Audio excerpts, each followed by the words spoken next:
Record. So, hello and welcome to another Gardens of Wiltshire video. This is another series in the Not All Those Who Wander Are Lost community interviews. Today I'm joined by Mr. Kalman Steels-Wright of Up North. Hey.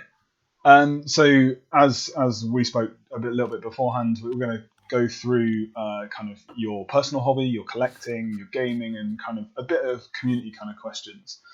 So, we'll plunge straight in with how did you get into SPG? I think it's the Battle in Middle Earth magazines they brought out. Yep. Back when these came out at £4 every fortnight, something like that. And I remember just going into the Smith every fortnight. Obviously, God knows how good or terrible I was at painting back then.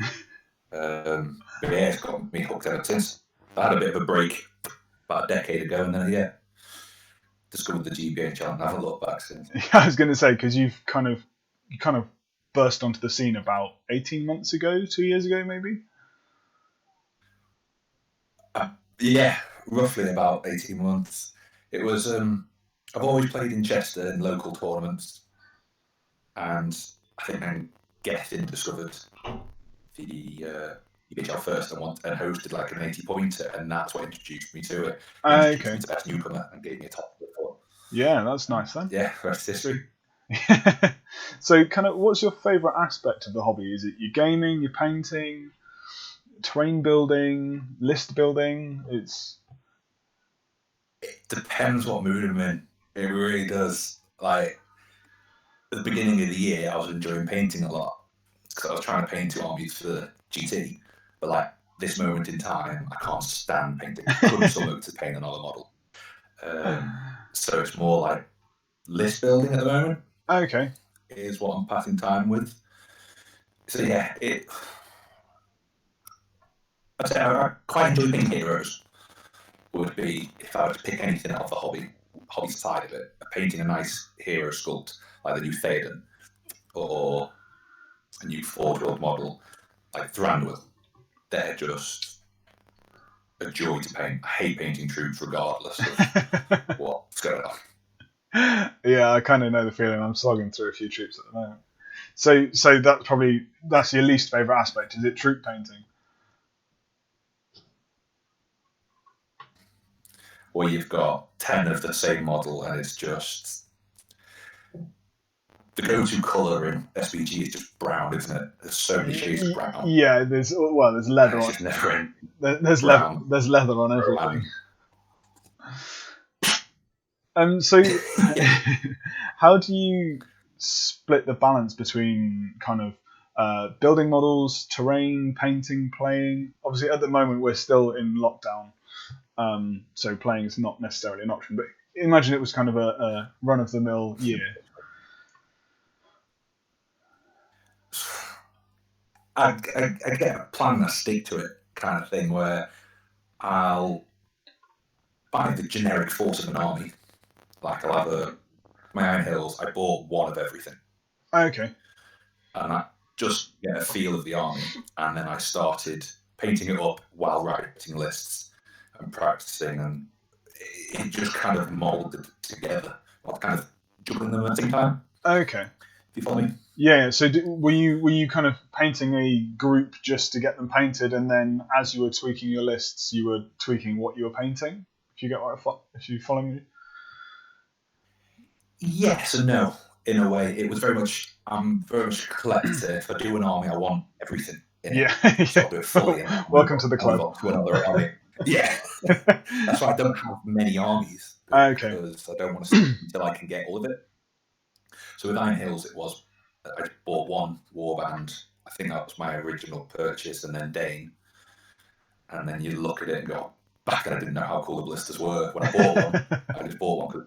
And then the Chariot was released, so that's cool. I buy that, paint it, and then it's just practicing in the local GW stuff. Okay. So that kind of pulls us nicely onto your collection, actually. And kind of, what is the size of your collection, and what armies do you use the most? I use the most is Dwarfs, obviously Iron Hills. Yeah. I think that's everyone already knows that. think I have every dwarf model. I have like I think they're the only models I have from my original collection. Okay. Like Iron Guard and stuff like that. They're the only ones I've ever kept.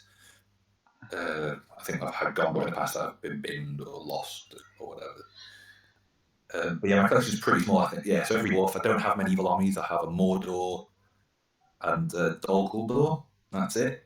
I was going to say, Really? I've definitely played your Mordor. We played at Reading, just gone. Oh yeah, you absolutely kicked me up and down 12-0, kind of in 3 turns. It wasn't even a game. Wasn't it it was the last game of the tournament as well, and we were just like, I'm knackered. Yeah, I'm knackered. It was indeed. It was against your Fiefdoms block. I remember Randall bounced off, and Imrahil I think he had Imrahil and Forlong, is it? Yeah, that was what I took. Yeah. It just shows you how bad I am at different lists. When I was playing you, I realised I don't have Strike in the list. Oh yeah, because you had Shadow Lord, Gurrit, and Shaming down. Yeah, that was 500 points, wasn't it? Yeah, Shadow Lord, Gurrit, and I realised I've got no way to deal with Imrahil if the Shadow Lord is busy. Yeah, I can't cast on. Oh, fair enough. He's just going through 4 guys a turn. Because I think I bounced off a Moranon with a heroic combat and was like, right, cool, Shadow Lord it is. Yeah, basically. I think Forlong as well. Like, I haven't really played. You don't see a lot of fiefdoms, do you? Not masses, no. I don't see. And then, but like one of the game I played against you was when I've really experienced them. Okay. Forlong on horse, the actual pike block. Yeah, is. Well, it is the Phalanx, isn't it? People bounce off. It's 5/4. It's got 3 attacks per line. I was going to say it's 5/4 minimum with Imrahil around. So in your collection, what's the favourite mini you own? Oh dear. You can have a top 3. Ooh, top 3. Because I think that's what Dan had. Ooh. I like the Fellowship models. Oh, nice. Just the original ones. I think my favourite models, though, if I had to go for a top 3, would be for Barney's tournament he had last year, the Rings of Men. Okay, yeah. It's like a 7 stones, but a singles event. And in the event pack, it encouraged converting. Like, if you can convert every model in the fort, please do so. Converted like Boromir. I got every Boromir that they sell, cut it up, and put it into one. Oh, I remember seeing that because you did. You had like a little display board with the boat and. Yeah, it did that one. And I did like an Aragorn and a Legolas. You know, Legolas where he's got the knife down here and the bow down here. Yeah. Running, I just chopped the bow off and put the knife on there. I like them because they're really simply beat. It's just like a weapon swap. Yeah. The Fellowship, and I've tried to get every single Fellowship model. Oh wow! So they don't have they're the best heroes, aren't they? They're why we like the movies. Yeah, I suppose. So in my glass cabinet, I've got a shelf just dedicated to the Fellowship. That's pretty sweet. That's pretty sweet. So, kind of, I do like them. What's your most underrated model in your collection? Whether it be rules or like pose, or kind of one you don't see very often because it isn't necessarily that good, but you just love it. I think one that you see a bit more now, especially in the European meta. Yeah. But it was one I discovered at 7 stones, is Biffa, Champion of Erebor. Okay. Just for that, when he gets the Hughes nerfed it a bit because it was very unclear. But when he headbutts and gets the axe out, yeah, and then he gets his free throw move every turn, he's not a big fighter. He's 5'4", 2 attacks. You keep him at the back, but it drains the might out of your opponent. Yeah, which is it's really good. It's say Thorin or Dwalin, whoever you've got with it. It saves their might for the strikes and the combats. Well, he is an absolute nuisance. I can well imagine. When I first, I thought, why haven't I been using him for the past 10 months? I was going to say because now he's like because your famed Iron Hills is kind of Thorin, Dane, Dwalin. back when you could fit them all in a reasonable points. Yeah. When I first started, it was 3 because it's triple threat. Yeah. But it changed. So I got rid of Dwellin and added Biffa. Oh, okay. Just a bit more dynamics Yeah. with the actual army, and it worked. It did came, I think, second at something with Biffa. Oh, okay. Just doing because it just made it a bit interesting. I said. Nice. So, kind of, I know you said you kind of dropped out the hobby for like a decade. So, are there any models that you wish that could come back from made to order? That's a shout. So it could be stuff that's not in the range currently. So like Dan last week spoke about the Mahud coming back and having a Far Harad force. So. Ooh, trying to think of what I really liked when it first came out. I think because I know it's just come out for a mail order, it would be the Legolas and Gimli on the horse. Oh, nice. But I know it's just come out. But that one was always, because I know you can't use it because of passengers, it's not matched play. But it's just a simply lovely model. I was going to say, it's very aesthetic to us. I was going to say, it's one of those straight out of the films, you pause the film and you go, I want that. And that's exactly it, isn't it? I can't think of one though, that actual mail order that couldn't be available. That's a good question, actually. Well, if you think of one, we'll come back to it a bit later. I'd love to see. They haven't made it yet. I'd love to see a catapult troll. Okay, yeah, cool. Yeah, that's a good shout. Sorry, because when they rock up over that hill, everyone is amazed, but also with a sense of what on earth is that? That looks ridiculous. Yeah. Like it screams Peter Jackson because it is just like, oh, for Christ's sake, what's he done now? Goblins all over it, but it is hilarious and it's brilliant, and I'd love to see it. Maybe that or the troll with the with the kind of helmet on. Troll, yeah, something like that'd be hilarious. So moving on to the gaming side of things, do you play any other systems apart from SPG?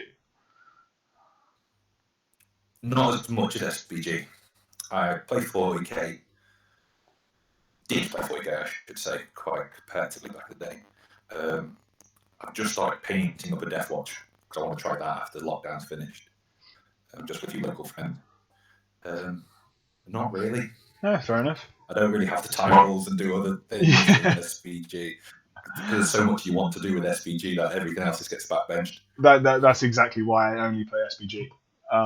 I've tried some other systems, didn't really enjoy them, so I've stuck to this. And when you've got like 2,500 models, I think it's time to stick to one.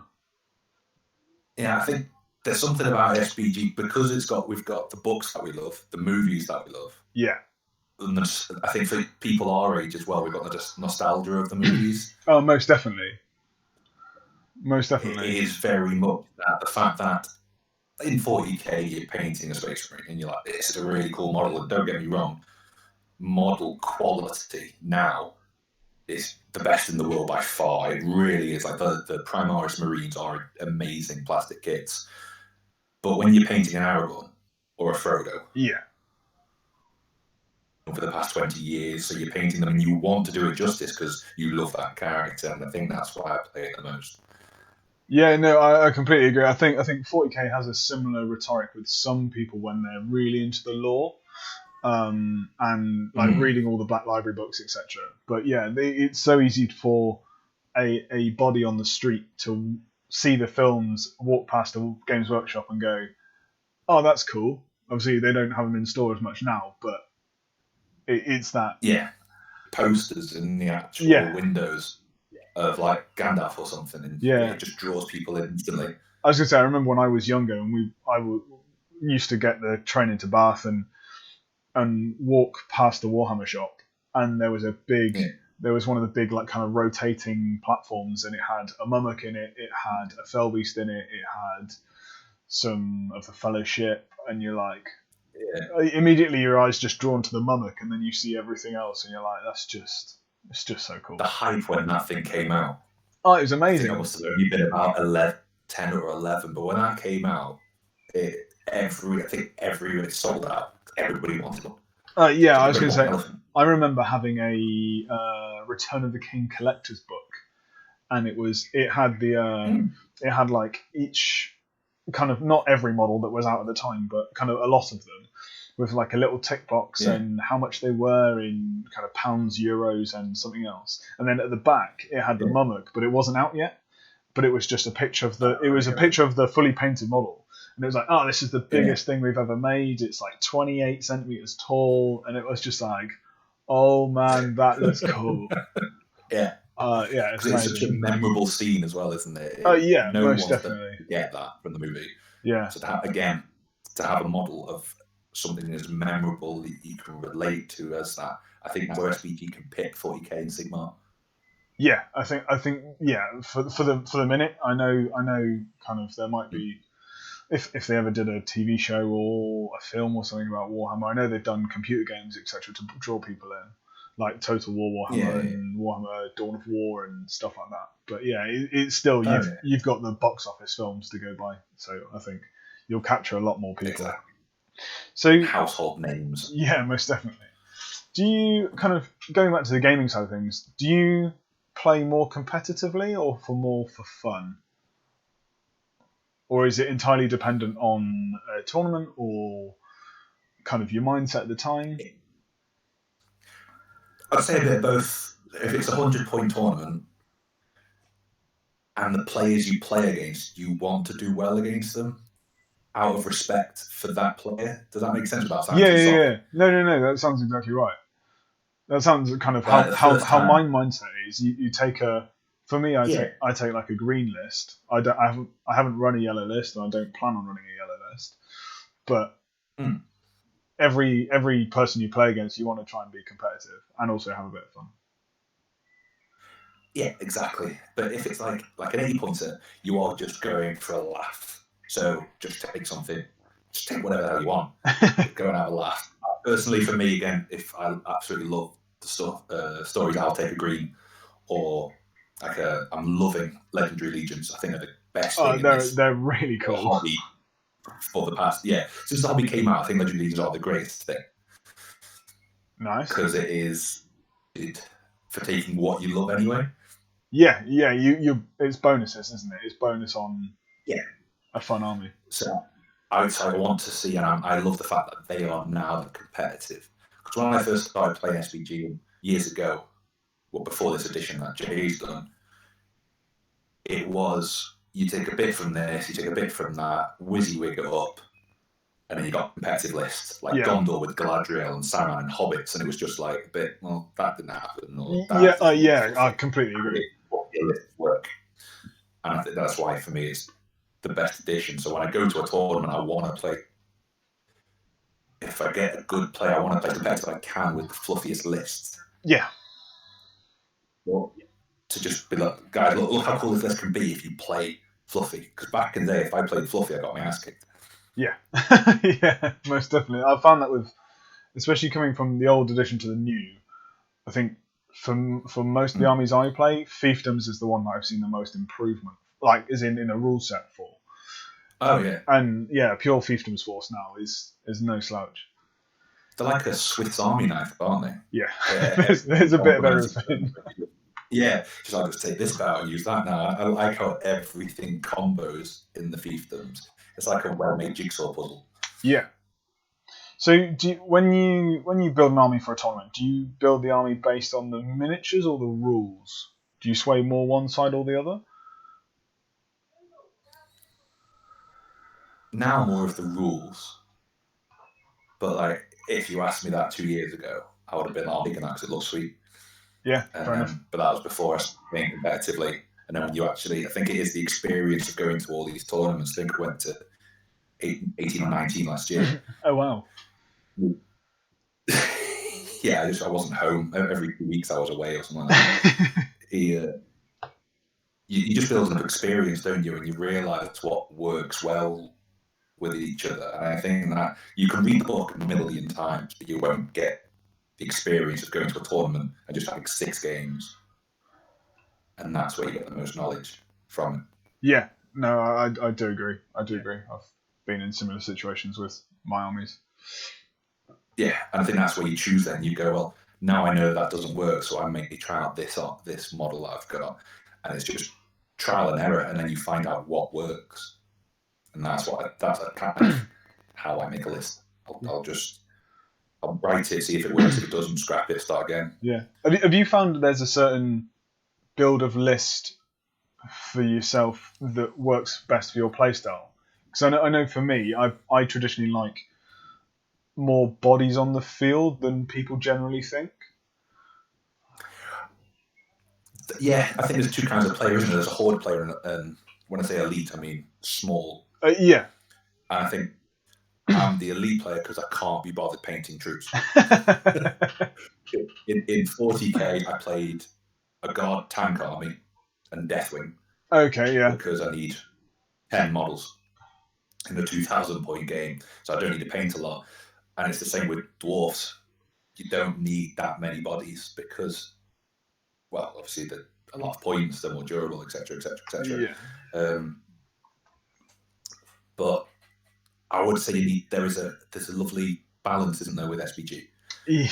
Especially with the new match play guides, you need an army that it can not only, you want the model count, because some scenarios demand it and other scenarios don't. So I think it's hard to explain if there isn't a perfect Goldilocks point.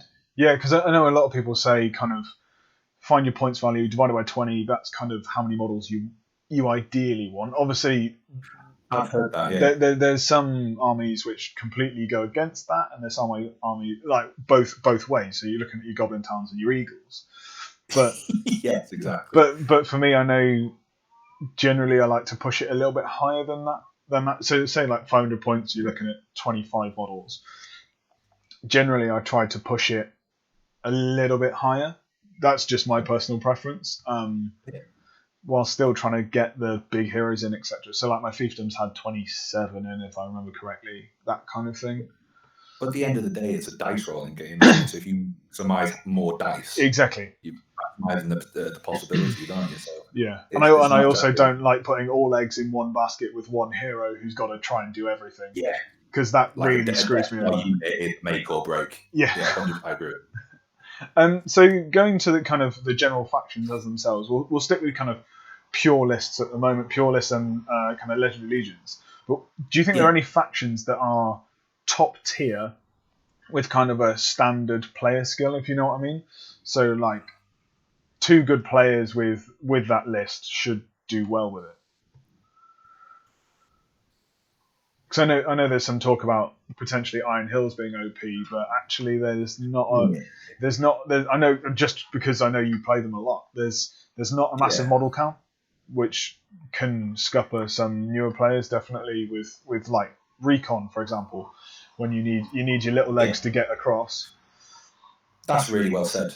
I've heard the Iron Hills are OP and they're the best army to death, and I think the people that say that don't, in the nicest way, it sounds horrible, don't have the best experience in tournaments, maybe, to say that. Yeah, I agree. Because when you get prop players, if you could write a list randomly out of drawing model names out of a hat. So from literally just, so Goblin Scribe combined with Catapult Troll and next thing. Yeah. And then hand it to a player like Will or Jay, and they'll kick your ass with it. Yeah. That level of player. I'm the other player, unfortunately. I'm not like that. I need the experience and the practice with one set army, so I know it entirely. I don't need to look at the book. I'll just remember it. Go, right, okay. If there was one army, I think that does it, because it is very much. I think maybe Rohan. Okay, Rohan as a whole, or a specific legion, or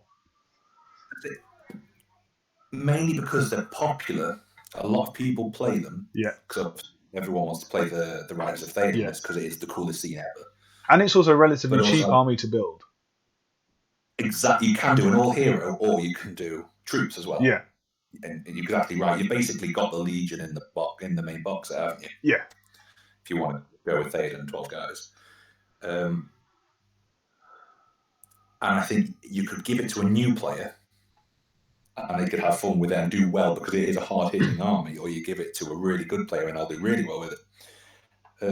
But again, I think SPG is the perfect rock, paper, scissors game. Yeah. Nothing is better than another army, and everything can beat everything. I think the only exception is Ruffians, but for obvious reasons. I think they're the only army where they're not going to beat any other army, but it is down to the scenario, the player, the day. If it's on a Sunday at a tournament, chances are most players are hungover. Yeah. So it depends on what time of the Sunday. If it is coming towards the end of or beginning of lunchtime, most players need to go to the loo. Yeah. Especially after a night on the beers. So it is down to a lot of different factors. Yeah. So people would say Lake Tap or Fell Beasts, but like remember that the success Ed had with Fell Beasts years ago. Yeah. So other players would be like, "That's an amazing list. I'll play it," and then they'd get trounced with it. Yeah, I've not even bothered. I've not even bothered. So it's when you see somebody do really well with an army, the army must be good. And it's like, no, it's a bit of both. Yeah, it's definitely a bit of both. So yeah. Going smaller again. So going from factions to like individual models, sticking within their specific army lists. Do you think there's any models that are OP or people seem to think they're a lot better than others?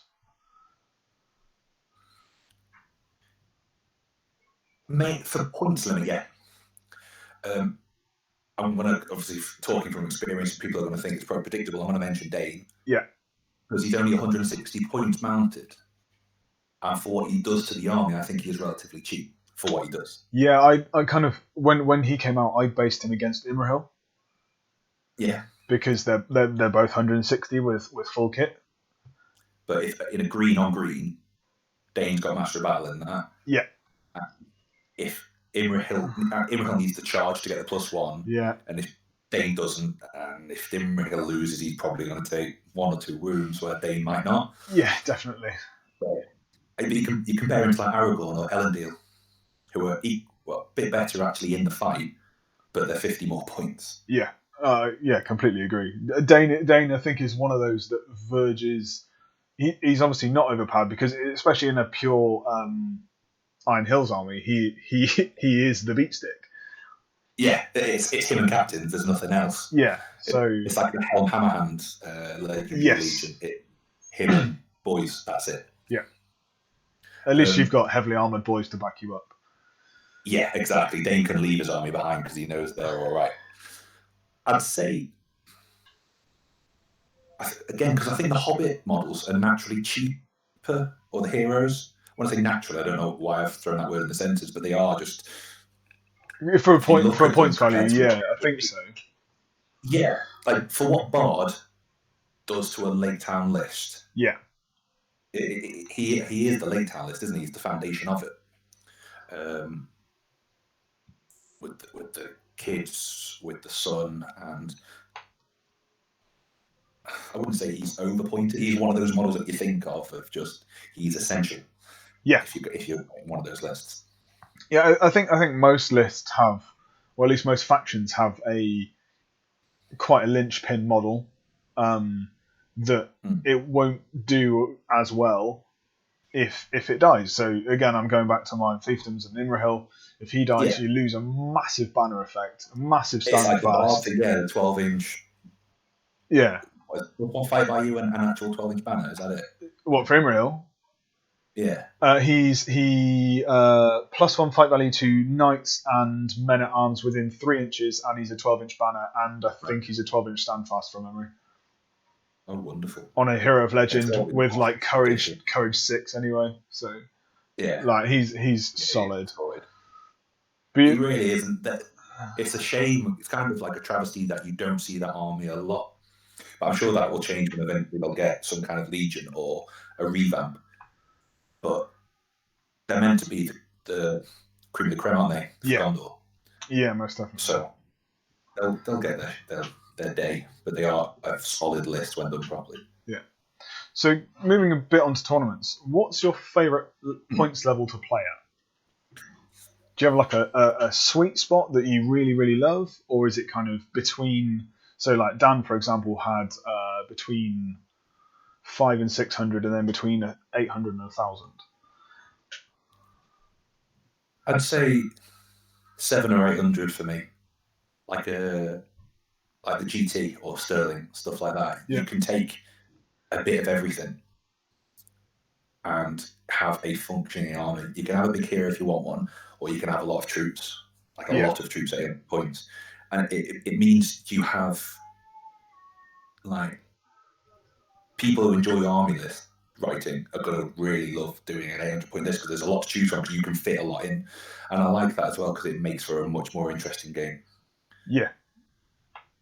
I do think sometimes at lower points you can have one dice roll goal go against you, and that can be game.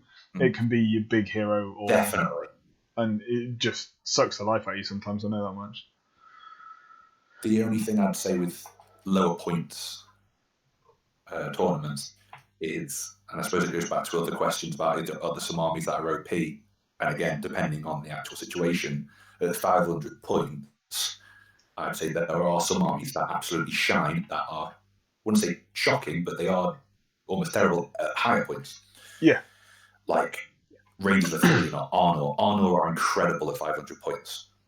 Yeah. Because they are cheap defense 6, 5+ fate troops. Yeah, amazing. Rangers of Philly 30 bows. It's just some unheard of stuff at 500 points. But what do Rangers of Athelion have at 800? Yeah. You've got Warriors of Minas Tirith, and you've got Frodo Sam, Lady Smeagol. There's not masses more you can do with it. But they're going to come across a lot more counters. Yeah, entirely. Yeah, entirely. Like they may not come across the Shadow Lord or Lady of Light or Gandalf, stuff like that. But at 800 points, they probably are. Yeah. Or occur that. So, kind of staying with tournaments, do you prefer good v evil tournaments or blue on blue, or are you not necessarily good v evil? Good v evil. It's all about the fluff for me. So yeah, like the joy of when you draw a opponent with the arch nemesis of your army in a proper fluffy game. Yeah, most definitely. Like Throne of Skulls, where you can actually challenge somebody. You can go up and just be like, "Your army's sweet. Let's just do it on this table right now. Let's go." Yeah. That's what the hobby's all about. I was going to say, I know. For me, I find from a little bit more competitive side, I find good v evil. You can tailor your lists a little bit more. Yeah. Because obviously you kind of you're not going to face half the models or half the profiles even, because obviously you can't play blue on blue. And also other models shine on good versus evil, like Lady of Light. Yeah, she's amazing on good versus evil. Most definitely. But I wouldn't say she's worse at good versus good or blue on blue, but she certainly is like a go-to. Or in fact, actually, I'll change that. Return of the King Legendary Legion. Oh yeah, most definitely. In a good on evil thing, it's just I'm going to be playing orcs. Let's make them courage 2 or courage 1. Whatever. Yeah, courage 1. Yeah, courage 1. And polish them. Yeah. So when you go to tournaments, what kind of awards do you think should be given out? Because have you run a tournament yourself? I've not run one, no. No. I'd like to, but I just don't think I have the mental capacity to just be able to do it. Yeah. So so what awards do you like to see being given out? Spit my words out. Yeah. And if you were to run your own, what would you give out? Obviously, including what we've got, top 3, best sporting, best painted. I'd like to encourage more of the actual hobby side of it. And I think Games Workshop used to do this years ago. I remember going to a doubles event where they'd give an award for best army list, but how it's presented. Oh, and I know Matt King did that at Cardiff earlier in the year. This year? Yeah, I think it was one of the things he did. I think that's cool because it's not something that many people do, or they'll just just write it on a Google Docs and just show it, or scribble on a Post-it note. But like just getting a piece of paper and I was going to say teabagging it, but you get my point. Just make it look old. It's like at least that's effort. I remember one guy at Warhammer World. I'm sure he wrote his Urukai army on an Urukai shield. Oh, that's cool.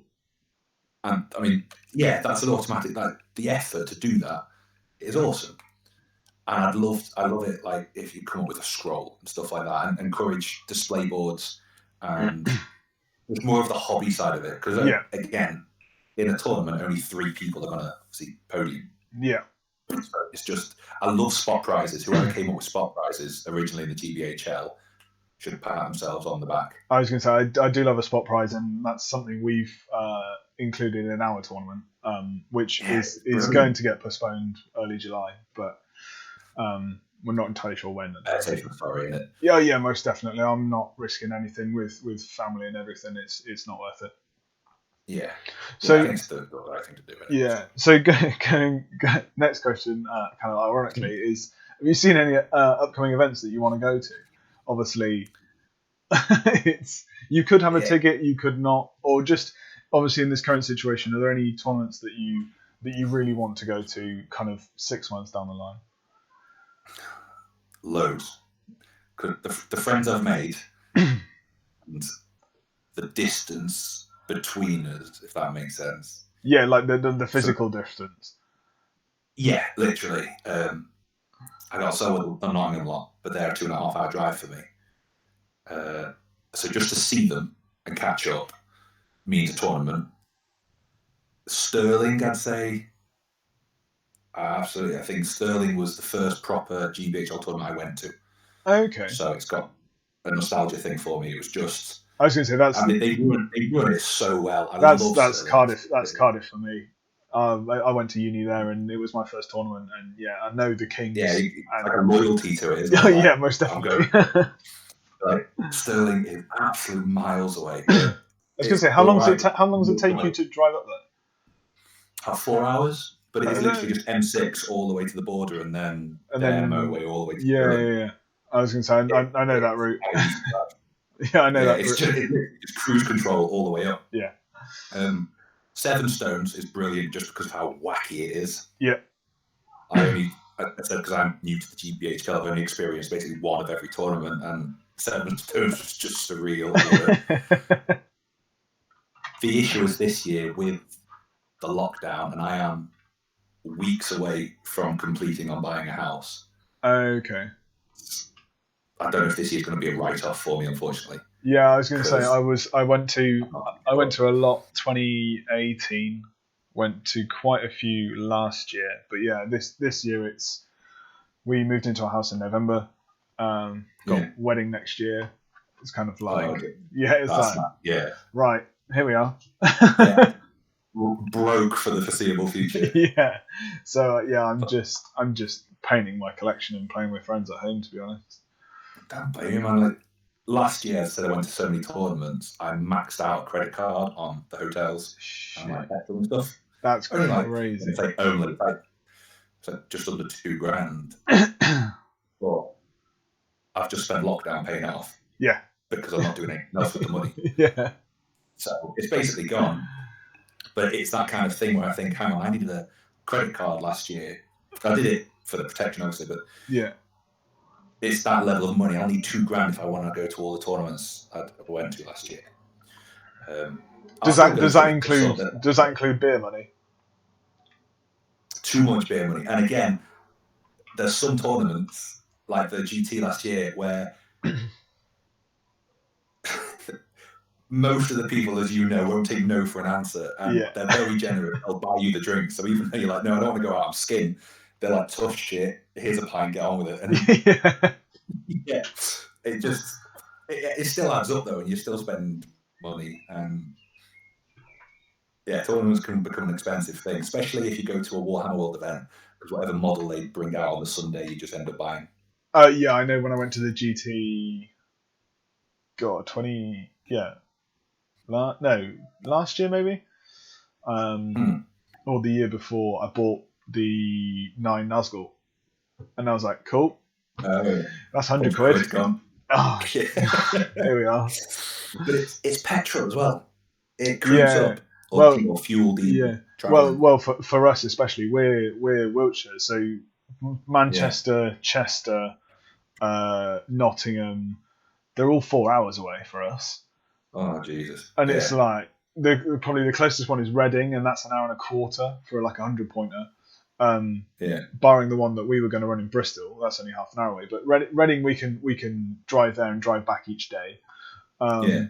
Even like Bicester for Mark Kempster's events, that's an hour and a half. Hmm. I've done like kind of them on 1-day events. There's not masses down in the southwest. There is starting to be more, which is really really good. Yeah. But yeah, there's no gaming club in Chippenham that I know of.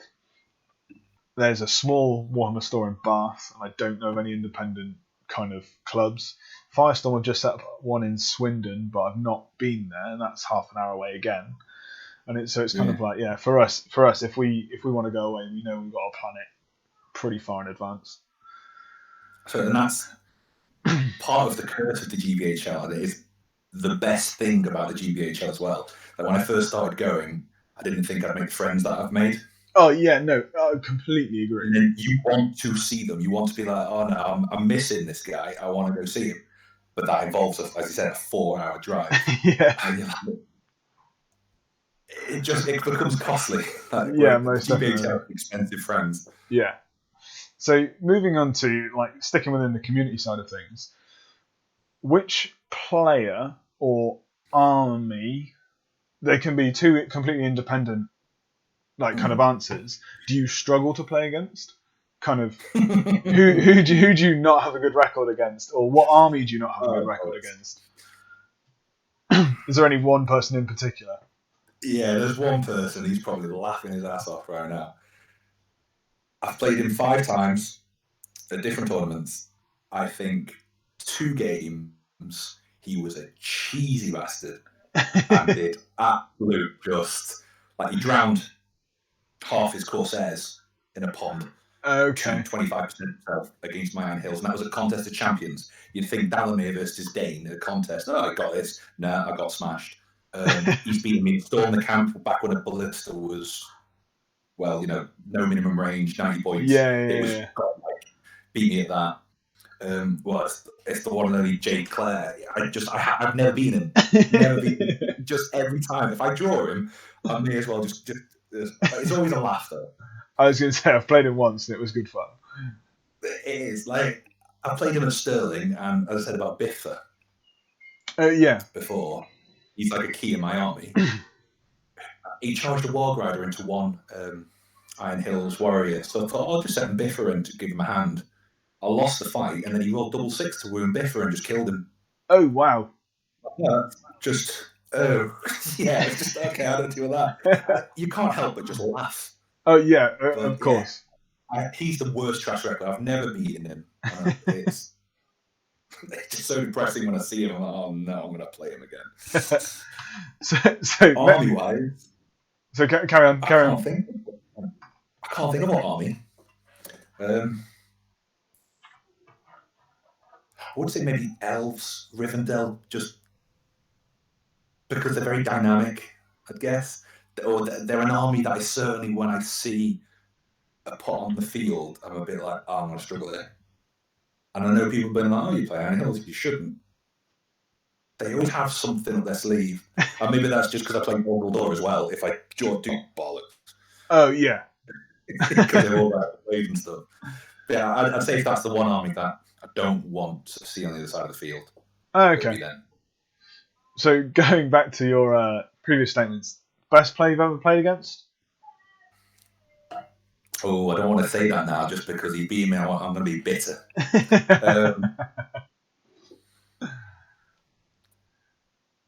He obviously has done some amazing... He does play the game like others don't. This is Jay again, I presume. Yeah. But there are other players like Ed, like Will, like Barney. Yeah. you can see, and Mick. Yes. I've never played Mick, but at the ETC, unfortunately, Barney fell ill on the Sunday, and Mick took his place just for one game to obviously, so someone gets a game in it. And Mick just picked up Barney's list. Now, it was Barney's Goblins as well. I was going to say, was it his Moria with nothing big? Yeah, the one. And it's complicated as hell. And looking at every warband's like Shaman, 2 guys, Bass, and it is complicated to play. But Mick just picked it up and just went with it, and you could see he was like, yeah, I know what it does, and he just rolled with it. Yeah, I was going to say, I played Mick once. Yeah, I played Mick once, and that was at the ETC in Cardiff. Yeah, and I think I could have had him, but because it was the ETC, and I called a heroic move, but didn't say with me. He called me up on that, well, and I was like, yeah, cool. Like any other tournament, I'd be like, yeah, that's a bit of a shitty move, but it was the ETC, and I was like, yeah, to be fair, and to be honest, to to my annoyance, I did it twice in that game. Really? Yeah, and it was just it's the different thing now. I can't call her move without just blurring out with me. Okay. It's not what swings and roundabouts. You so consciously think about it. But who calls loose when they call a hero shoot? Yeah. And who calls out the double with Hero March? Exactly.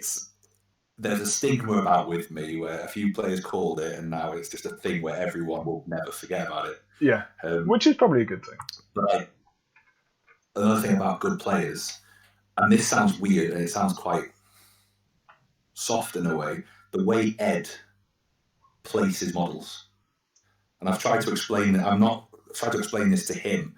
I like playing Ed because when he moves his models, every model is perfectly placed in his mind. Like it's not like angle of degrees and inches. Some people just go, I'll just move like me. I'll just move models and I'm clumsy as hell, knock terrain over. He will literally just get widgets out and he'll perfectly place a model, and it's almost like a dance. He's always. I always find he's at least one turn ahead, thinking what could always happen. Definitely, yeah. And you see, it's almost like he's going full on Rain Man and just calculating everything. His instant maths and like probabilities are just like I was a relatively good mathematician at school, etc. But his just mental maths just on the spot, probably because he's played the game and it's come up before and all that kind of stuff. It's just amazing. And when you play a player like that, you do notice the different level of caliber, and you're just like, oh god, I'm gonna have to up my game here. Yeah. And because with the FAQs twice a year, the game is changing. The players that consistently can do well with the changes. Oh yeah. I think that's another point as well. I do believe that the SBG or GBHL does have some of the best players.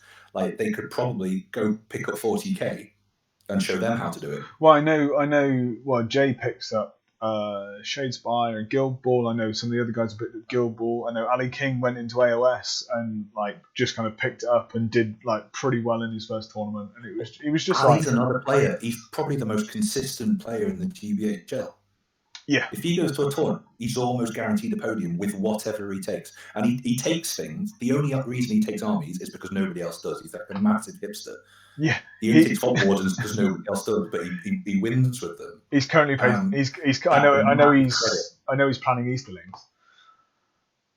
Yeah. So we'll see where that goes. Well, one of them were in the hands of a good player. People underestimate Easterlings way too much.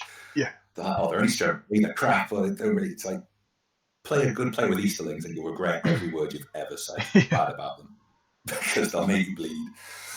So sticking with kind of tournament games, can you think of a favourite game you've ever played, or like a top gaming moment? I don't know. There's so many, really. Isn't there? As I said, I think I looked at the themey ones. The ones like the first live stream game I played was against Sam McGuinness. Okay, yeah. So 1,000 points of Iron Hills versus 1,000 points of Azog Legion with the tower. Oh, nice. He took out Azog on foot because there's no White Warg in the movie, that kind of thing, and he had. Oh yeah, of course there wasn't. Warbats, Bolg, Golden Mercenaries. Berserkers. and they put us on like a snowboard for it as well. Oh, It's perfect. games like that where you're just like, this is just a joy to look at as well to play. Yeah. And I think when you in that game, I put a ballista shot on Azog's head, got a 6, and then bless me, rolled a 1 for his face. So I had to use all 3 mine. And when you get stuff like that, and you both just end up laughing about it, like hysterical laughing, because it's just not going to happen again. Yeah, I was going to say I've had one on the live stream. It was Gandalf the White on Shadowfax charges my Mahud King who's on foot. This is it. Yeah. Kind of it didn't swing the game in the end. This was against Josh Savoy. I know this game because Josh said it's one of his favourite games. Yeah, it was amazing. So I had 4 Mahud near the edge of the board. Had to pass with 2 courage tests because he'd already got 1 off. So passed with 2, so I had double, and then my Mahud King was on foot because he blasted my banner into him or something. And then Gandalf the White comes in last turn of the game, wins the fight, and then goes, I need 5s to wound. I've got 6 dice because I've knocked you down, 3 attacks, whatever. I was like, cool. 5 wounds. Just what can you do? Okay. Sometimes the dice just fall like that. Yeah, of course they do. I think if there's one that will stay in my mind, I think because of the people with and the game, it was just a good event. It was the first event I ever won, and it was the doubles at Stockport where I was paired with Dale. Okay. And it was the first time ever I'd taken out Thorin Dane and Dwalin. Because I'd just converted them and painted them. Okay. So I was trying it out to see if it would work, and obviously it didn't. I went on into the GBHL with it. But in the last game, it was against me and Jasmine and her brother. Oh, yeah. And she had pure Gondor Horde led by Elisar and Gandalf the White. And that's just when the new rules came out as well, the new profiles. Oh, nice. Those two together, like Gandalf the White becomes an absolute god. And it was a proper good game. And I think it was Storm the Camp, but because it's doubles, it was every corner. Oh, nice. And there was one move where we thought we'd had it done really well. We put all 3 of our heroes, Dane, Thorin, Dwalin, on goats and boar into 1 Man of Gondor. Oh, wow. With a heroic move. In the thought of free heroic combat into Gandalf and get him. And we're like, we're going to get him. But then we forgot that Gandalf just walks up, sorceress blasts one of our guys into the combat and knocks it all down. Yeah. And we're like, oh no, game over. And that's when I turned to Dale and I was like, look, I think because of how everything triggers, this is how this is going to work. It might not work, we can try it. So with our actual move, we put 1 dwarf who could reach into support with one of the heroes. Okay. Still called the heroic combat. Oh, so the dwarf can strike. Yeah, so we stood up because we had like 10 attacks. Yeah. And then the dwarf had 2 dice needing 1/5 to kill him, which we managed to get. Gandalf was only an inch away, so we still got all 3 heroes into Gandalf and then sent him to the Undying Lands. And it was just that where I think that's when we were realising how models combo and stuff like that. It's like, we could still pull this off. Yeah, it was when we looked at it and went, we had to look at the rulebook several times, just be like, so it does trigger. If we call her a combat, we stand up and then we strike. And I think that's how we could move. Yeah. We double checked with Jasmine and she was happy with it. And So I think that's a moment that will stay with me because that's a pivotal bit of when I started the GBHL as well. And I started learning. Again, first tournament is when you learn. Oh, tactics. God, yeah, massively. So, what's your favourite tournament? And is there a reason for it? You touched on Sterling and Seven Stones and Barney's event. I'd say those again, and the ones at Warhammer World. Warhammer World has this. It's like going to heaven, isn't it? Yeah. Well, Nerdvana. As soon as every time, no matter how many times I've been there, I walk in and it's just like, I'm home, and it's all cozy and lovely, and you've got Bugsman Bar to chill out in. So I love those tournaments. Sterling for the nostalgia part of it, it really was, because the Scots are very accommodating and they're mad.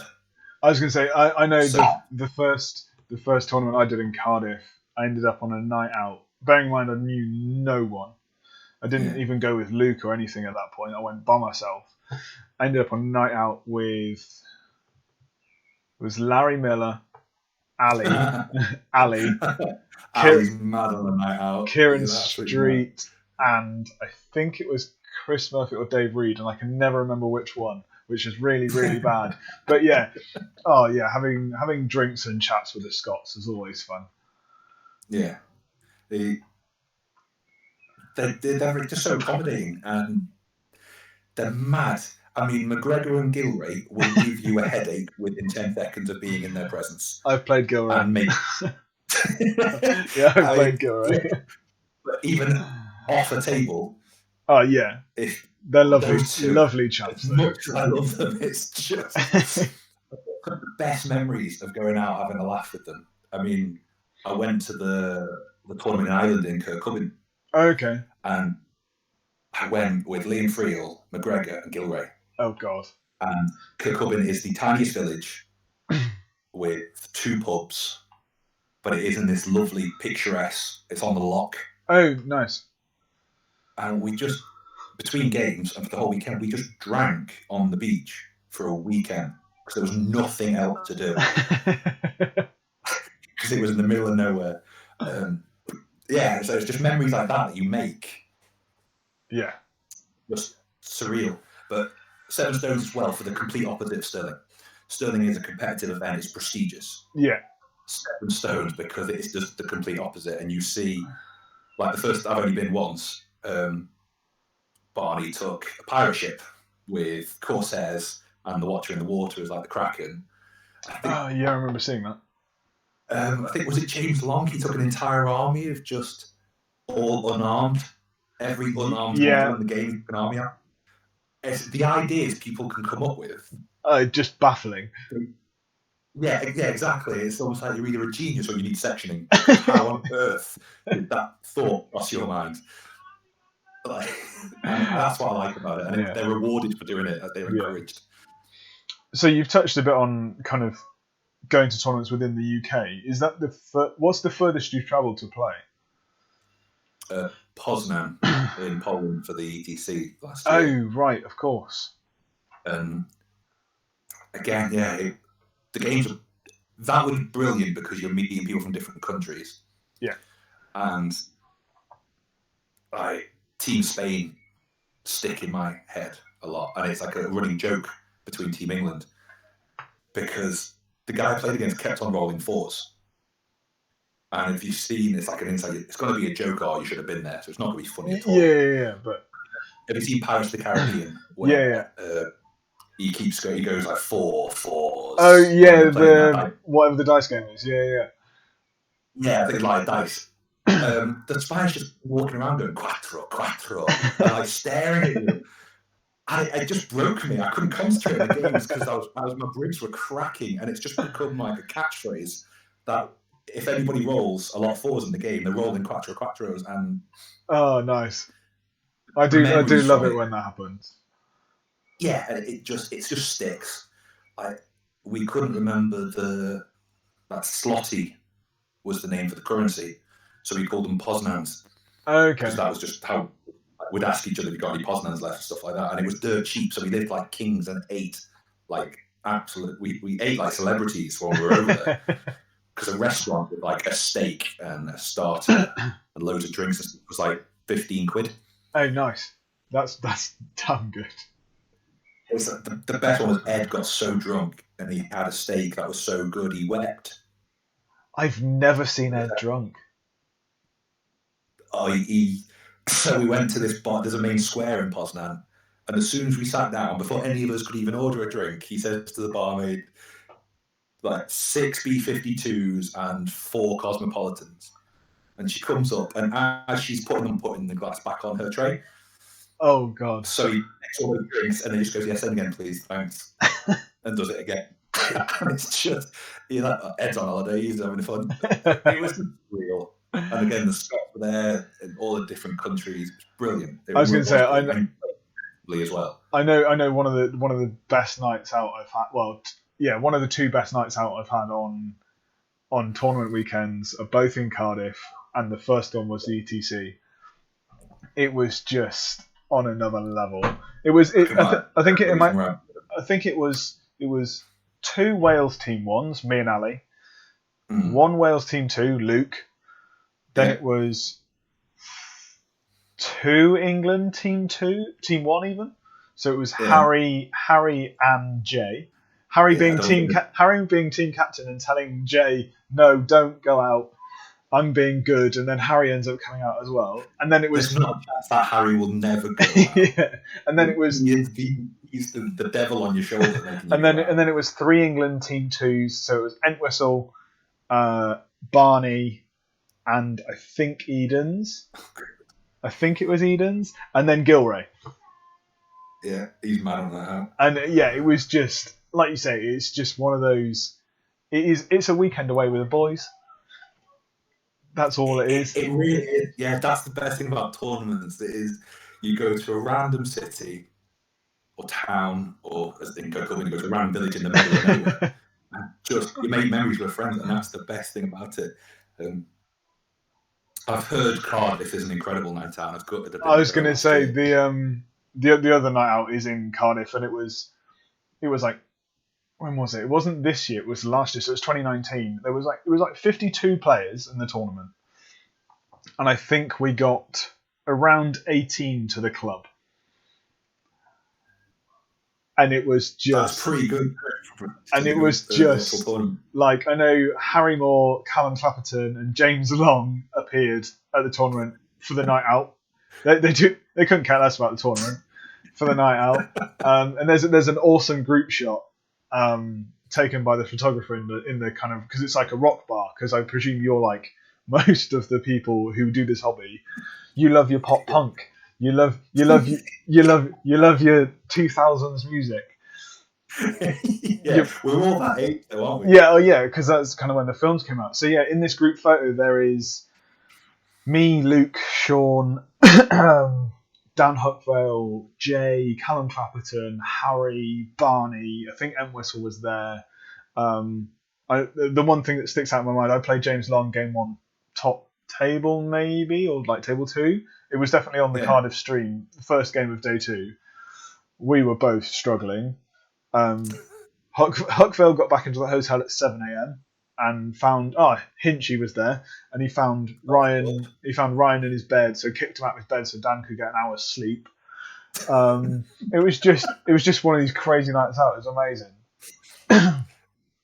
That's the best thing about it is we would never have met these people. No, I would have never have met you. I would have never met Dan. I would have never have met Jay, Ed, all of these people. Like I met Luke through. Nobody.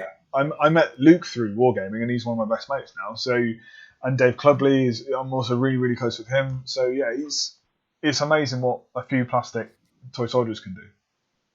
It's amazing how you, for lack of a better word, bond over a 2-hour game. Oh yeah, most definitely. The final in Chester, 2018.